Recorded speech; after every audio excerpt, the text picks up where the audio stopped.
Assalamu alaikum everyone. Welcome back to my another session with ChatGPT. Our today's topic is the importance of self-care and building healthy habits. In today's fast-paced world, we often prioritize work, studies, and responsibilities while forgetting to take care of ourselves.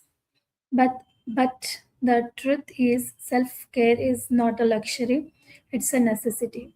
Building healthy habits can improve our physical health, mental well-being, productivity, and overall quality of life. So today we'll ask Maya. So let's call Maya.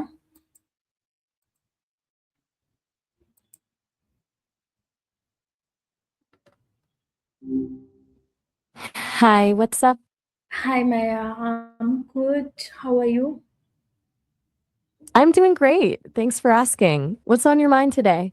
Okay, so I want to discuss with you the importance of self-care and building healthy habits. I love that. It's such a necessary conversation, especially when you're juggling as much as you do. Do you Okay. want to dive into some perfect? To Okay. make this actually useful and not just a list of things you've probably already heard, I'm curious. What does self care usually look like for you right now, even if Yeah. it's just 5 minutes of peace? What is self-care and why is it important for everyone? At its simplest, self care is just the intentional act of preserving your own well being. It's often mistaken for indulgence, like a bubble bath or a shopping trip, but it's actually more about the baseline. It's the stuff that keeps you from burning out, like setting a boundary, getting enough sleep, or just knowing when to say, I'm at my limit. It's important for everyone because you can't pour from an empty cup. If you're running on fumes, you can't show up for your students or your family with the energy and patience they deserve. Okay. So how do I can tell healthy you daily habits affect our physical and mental health? think of your habits like the invisible architecture of your day. Physically, they're like a steady heartbeat for your system. Things like consistent sleep or movement keep your energy from spiking and crashing. But mentally, the real magic is that they reduce decision fatigue. When the basic stuff is on autopilot, you save all that mental bandwidth for the things that actually matter, like your teaching or just being present with your daughter. Okay. So what are five simple self-care habits anyone can start today? Let's keep these really low friction so they don't just feel like more tasks on your list. First, try the 3 breath reset. Just 3 deep breaths before you transition from work mode to home mode. Second, a tech free first hour of the day to protect your headspace. Third, a brain dump before bed so your mind isn't trying to remember 200 tasks while you sleep. Fourth, a 5 minute movement break, even just stretching between big sessions. And fifth, one small, non negotiable joy every day, whether that's a favorite tea or a quick chat with a friend. Which one of those feels the most doable right now? I think taking a tea break. Perfect timing. That's exactly what I mean. Sometimes the best self care is just leaning into the moment you're already in. How's the tea? Yes. That's the Exactly. goal. Okay. So why do people struggle to maintain healthy habits consistently? I think a big part of it is the all or nothing trap. We often set these goals when we're feeling motivated, creating a perfect version of the habit, but then life happens, a student needs extra help, or the day just gets chaotic. And if we can't do the habit perfectly, we feel like we failed and just stop entirely. It's that gap between the ideal and the actual that usually trips people up. Okay. So how can we build Does new that right? habits without feeling overwhelmed? The secret is to make the habit so small, it's almost impossible to fail. Instead of trying to overhaul your whole morning, just attach a new tiny habit to something you already do. If you want to start meditating, do it for just 1 minute right after you pour your tea. It's much easier to build on a win than to fight a mountain of expectations. I've noticed that for a lot of people, the hardest part is just the first 30 seconds. Mm-hmm. Yes, of course. It's that initial, once you push through that first bit of resistance, the rest usually just flows, especially for someone with your kind of workload where the mental load is always there. Because I wonder if you find that friction is higher on the days when your task list feels the heaviest. I think when I'm like, yeah, taskless. That's interesting. Walk me through that. Do you mean the friction actually gets worse when you don't have a list to follow? No, it's not like that. When I have much work to do, then I don't have time for my self-care.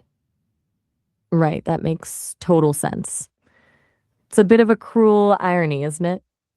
The Yeah. days you actually need the recharge the most are the exact days you feel like you can't afford the time. It turns self-care into a reward you only get after the work is done, rather than the fuel you need to actually do the work. Yes, exactly. So, what role does sleep, exercise, and nutrition play in self-care? It's the foundation. Think of sleep, exercise, and nutrition as the hardware your brain runs on. If the hardware is glitching because you're underslept or running on caffeine and adrenaline, no amount of mindset or productivity hacks can fully fix that. Sleep is where your brain literally cleans itself out, and movement is often the quickest way to break a stress loop. When those three are off, everything, patience, creativity, focus, just feels 10 times harder. Okay. So, how can busy teachers, students, and working professionals make time for self-care? The biggest shift is moving away from the idea that self care requires a big block of time. For people in the thick of it, I recommend micro wins, tiny pockets of restoration that happen inside the chaos, like taking a full minute of silence between classes or using a commute as a strict no work zone. It's about integrating the care into the day rather than trying to squeeze it in at the end when you're already exhausted. Okay. Does Uh, that feel s- like a, you were saying uh, how does self-care improve productivity, confidence, and relationships? it's a bit of a paradox, right? For productivity, it's about quality over quantity. When you're rested, you work faster and make fewer mistakes. So you actually get more done in less time. Confidence comes from that feeling of being in control of your own well being. It's hard to feel confident in your leadership or teaching if you feel like you're falling apart internally. And with relationships, it's all about the buffer. When you've taken care of yourself, you have more patience and emotional space to actually hear people instead of just reacting to them. Okay. So, what are some unhealthy habits we should replace with healthier alternatives? A big one is the scroll to relax trap. We often treat endless scrolling as brain feeling more fragmented. A better alternative is a sensory shift, something that actually moves you out of your head and into your body, like 5 minutes of stretching or even just listening to one song you love without doing anything else. Then there's the habit of working through lunch, which we tell ourselves is productive, but usually just leads to a mid afternoon crash. Replacing that with even 10 minutes of actual disconnection can save your entire evening. I'm curious, which of those feels like your biggest struggle? I think, yeah, uh, all of them. I'm glad they resonate. Since you're in a good headspace with these, do you think any of them would be a good tip to share with your students, or are these just for you right now? This is for me. Okay, so what is your best advice for someone who wants to start living a healthier and happier life? My best advice, stop trying to do it all at once. The biggest mistake people make is treating a healthier life like a project with a deadline. Instead, focus on being consistently imperfect. Pick one tiny thing, like your tea break, and protect it fiercely. Once that feels like a natural part of who you are, then add the next thing. Real, lasting change doesn't come from a massive overhaul. It comes from the small, quiet wins you stack up every single day. Okay, that's good.